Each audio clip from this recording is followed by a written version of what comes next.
What's going on, guys? So, me and Finley here today.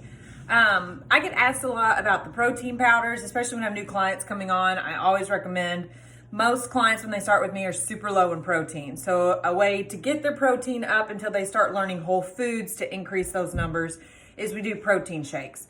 I do a protein shake every day anyways. I enjoy my shake and it's a good way for me to get a lot of things down at once.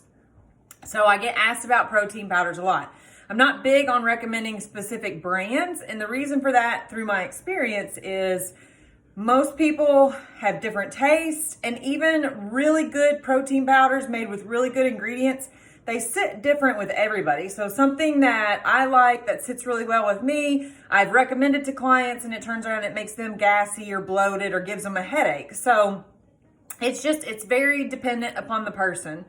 So I typically recommend buying a bunch of sample packets from a local grocer, trying the different ones out and seeing which one you like the taste and that does not give you any kind of like gut feedback. So, but there are two things that I do recommend when purchasing a protein powder, or two kinds, I guess you could say. And that is organic vegan, primarily made from rice, not pea. And the reason for that is the pea proteins typically are harder to digest and leave you gassy and bloated. So when you're looking at your nutrition label and your ingredients, if brown rice is first, that means that brown rice is the most prevalent product inside of that, then you're okay with that.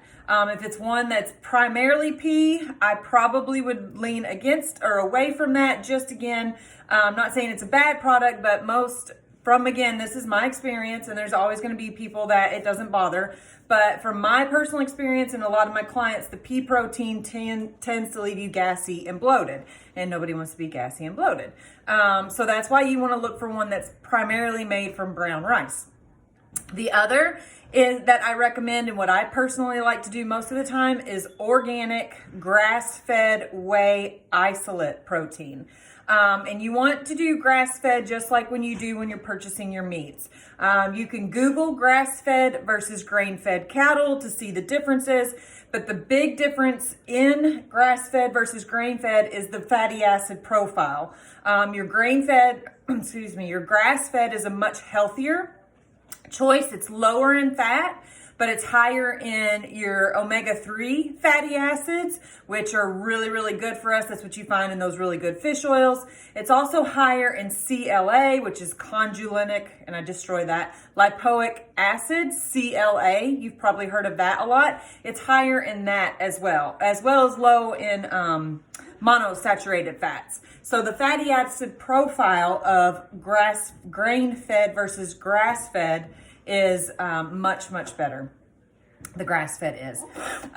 Cows are meant to eat grass. That's how they evolutionized. So in order for a lot of farmers to bulk them up quickly, they give them growth hormones and antibiotics because they're feeding them a lot of soy and wheat, and they need those antibiotics and other drugs to help them break down the soy and the wheat because their stomachs were not meant to do that. So you have all of that stuff, which changes the fatty acid profile, et cetera, et cetera. So that's why grass-fed is way better than grain-fed.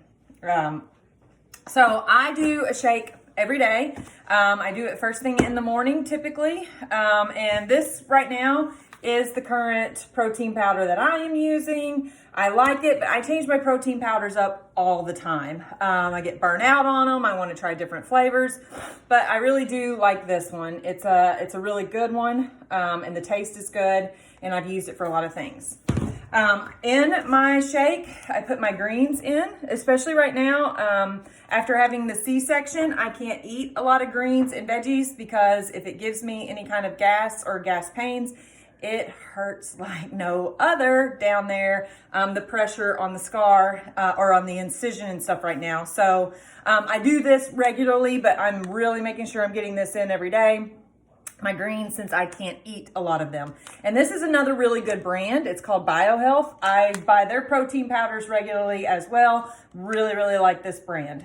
And then I'm putting in currently, because I am breastfeeding, I'm putting in a little supplement right here that I got, and as well as I take a capsule supplement for the to increase the milk production. And this has the fenugreek, and that is what evidently is supposed to help you produce milk, and you're supposed to eat enough of it or take enough of a supplement of it every day that you smell like a pancake, because that fenugreek is what is used in maple syrup. So that's what the doctors told me, is I'm going to smell like a pancake right now. So so that's what I do for my personal shake. I drink one of those every single morning to get my all of that, as you can see, to get my greens in, to get my protein in, and then to get in the lactation supplement right now. Yeah, so I hope that's helpful and gives a little bit of clarity on how to pick your protein powders. You do want to be picky with them. Don't just buy the cheapest protein powder, because you get what you pay for, basically. But you don't have to buy the most expensive. Some are overpriced. Just try and find somewhere in the middle. Look at your ingredients as well as you do anything else, and make sure that there's nothing in there that irritates you or that you could have an allergic reaction to. But get organic vegan or organic grass-fed whey isolate protein. That is my 2 recommendations.